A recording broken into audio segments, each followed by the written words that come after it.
idea to build a house for God came from David's heart.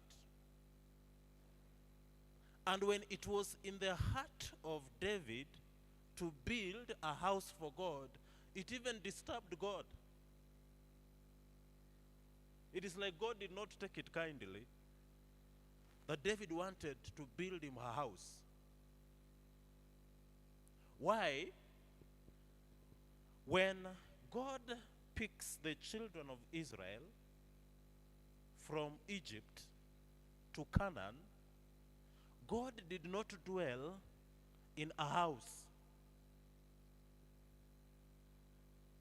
He dwelt in a tent. He gave Moses instructions for them to come up with the tabernacle. The tabernacle was a movable house. It could be pulled down and carried. They would move with it. But after God has granted David rest, after God has granted David victory, he sits down and he says, no, I want to build a house for God.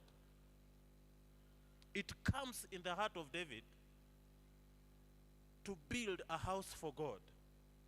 And before even he implements it, God sends a prophet to David, the response that I have just read. So how do we go about working for God? How do we go about building for God? It must come from the heart. God accepts things that come from the heart. I should not persuade you to work for God. I should not give you lessons as to how to work for God. It should come from the heart. Building for God comes from the heart. Building for God comes from the heart. Let us read the book of Ezra.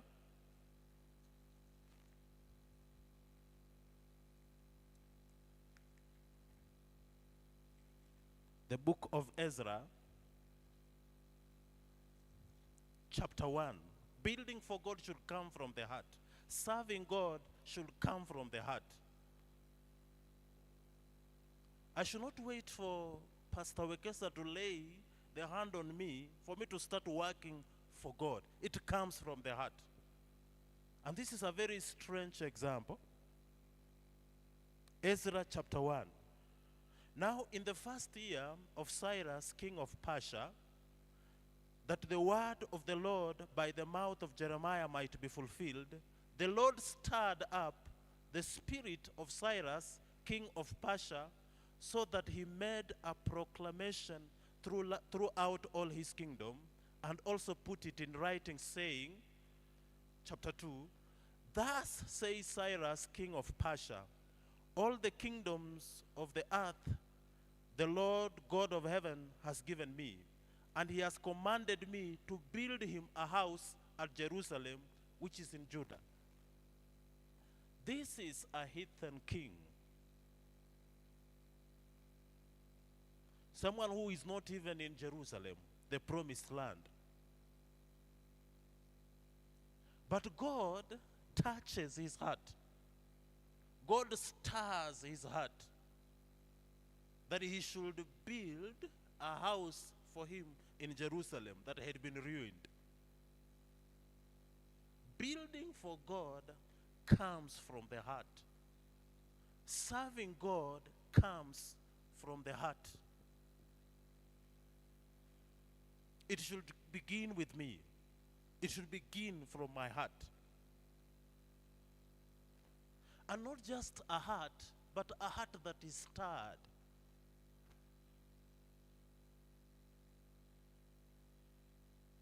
God has to stir my heart to serve him, to stir my heart to work for him.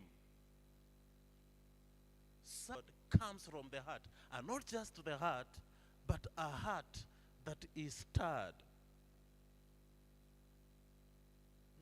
So God stirred the heart of the freewill offerings for the house of God which is in Jerusalem. This is a heathen king giving instruction. God has stirred his heart that a house should be built for him and he goes out asking, who among God's people can go down to Jerusalem and build a house for him?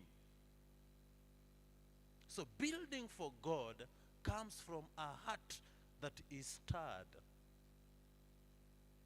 A heart that is stirred. We don't want you to convince you to serve God this year. It should come from within you. The heart should be stirred for you to serve God. There are so many people in pulpits, in churches, serving God, but their hearts are not stirred. Someone is serving God because he went to a Bible college. Sometimes as church leadership, we are motivated to bring people into service because they have made a mark in the world. They are good managers maybe. And we want to borrow their skill and bring it into church. It doesn't work. Building a house for God, serving God comes from a heart that is stirred. It comes from a heart that is stirred. When you look at Exodus 35, verse 21. Exodus 35, verse 21. Building for God should not just come from the heart. The heart should be stirred. The heart should be moved. The heart should be propelled. Exodus 35, verse 21. Then everyone came whose heart was stirred. Then everyone came whose heart was stirred, and everyone whose spirit was willing, and they brought the Lord's offering for the work of the tabernacle of meeting, for all its service, and for the holy garments. Even the Israelites, when they realized God was with them, the Israelites saw God's presence with their physical eyes. They were not closing their eyes to see God. They saw the presence of God with their physical eyes. The Israelites saw God move in their midst. They saw God conquer enemies with their own eyes.